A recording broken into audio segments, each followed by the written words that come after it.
नमस्कार बच्चों। आज हम यहाँ एक नया टॉपिक शुरू कर रहे हैं, मिश्रण के घटकों का पृथक्करण। अर्थात किसी भी मिश्रण में उपस्थित जो उसके घटक हैं उनको किस प्रकार से पृथक किया जाता है। अर्थात किसी मिश्रण से उसके घटकों को पृथक करना पृथक्करण कहलाता है। पृथक्करण करने से मिश्रण के प्रत्येक घटक के बारे में जानकारी प्राप्त हो जाती है और उसका उपयोग में लाना भी उसे आसान हो जाता है। कई प्रकार के मिश्रणों जैसे विषमांगी मिश्रणों का पृथक्करण आसान है, क्योंकि उसके अंदर उपस्थित घटक आसानी से पहचाने जा सकते हैं, जिन्हें हम बीन कर, चूक कर, छान कर कुछ भौतिक विधियों द्वारा पृथक कर लेते हैं। लेकिन कई बार कई मिश्रण ऐसे होते हैं जिनमें से उसके घटकों को, उसके अवयवों को, अर्थात जिनसे मिलके वो मिश्रण बना है, उनको पृथक करने के लिए हमें विशेष तकनीक की आवश्यकता होती है, विशेष विधियों की आवश्यकता होती है। ऐसी ही कुछ विशेष टेक्निक, विशेष विधियों के बारे में हम यहाँ पढ़ने जा रहे हैं। और आज का जो इसमें हमारा पहला टॉपिक है वो है वेपोराइजेशन मेथड, वाष्पीकरण विधि। इस वाष्पीकरण विधि में क्या होता है ये हमें यहाँ देखना है। देखिए, एक व्यवस्था की है, चित्र बनाया है। ये एक ट्राइपॉड स्टैंड है, तिपाई। इसके नीचे ये एक बर्नर है गरम करने के लिए। ये एक बीकर है, इस बीकर में हमने जल भरा हुआ है, ये जल है।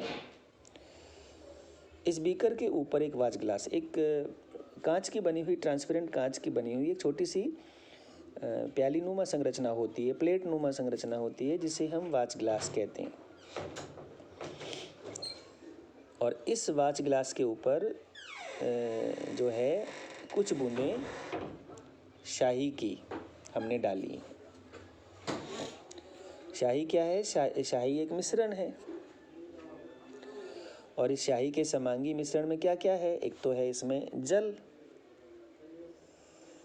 और दूसरा क्या है? दूसरा इसमें शाही है। अर्थात जल विलायक है, शाही विलेय है।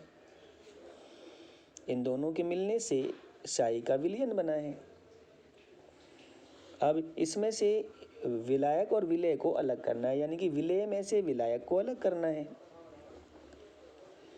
तो उसके लिए क्या करेंगे? उसके लिए हम यहाँ वाष्पीकरण करेंगे शाही का।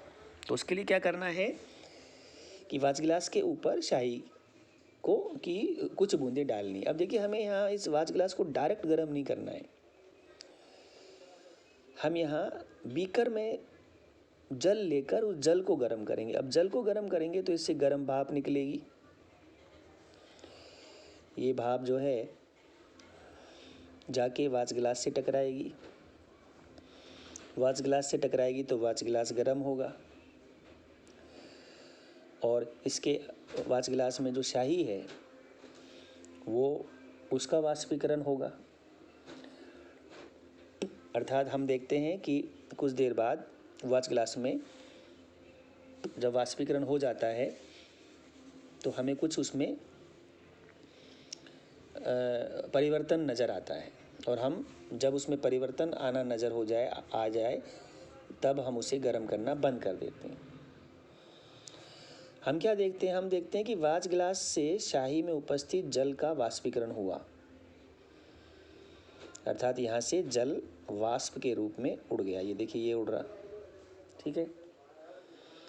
तथा हम यह भी देखते हैं कि वाच ग्लास पर शाही अर्थात विलेय पदार्थ शेष बची रह जाती है। जल उड़ जाता है, शाही शेष बची रह जाती है शुष्क अवस्था में।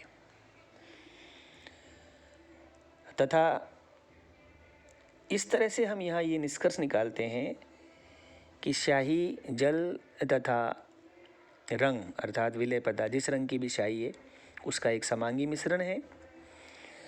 और इस प्रकार वाष्पीकरण द्वारा हम विलायक से विलेय पदार्थों को पृथक कर सकते हैं। तो ये विधि सामान्यतः हम विलेय पदार्थों को विलायकों से अलग करने के लिए समांगी मिश्रण में से विलेय पदार्थों को विलायक से अलग करने के लिए हम इस विधि का यहाँ उपयोग करते हैं। अगली जो विधि है वो है अपकेंद्रण विधि, जिसे हम नेक्स्ट पीरियड में यहाँ पे पढ़ेंगे। इन पृथक्करण की विधियों का डायग्राम बनाना है, ठीक है, और विधि का वर्णन भी लिखना है। Thank you.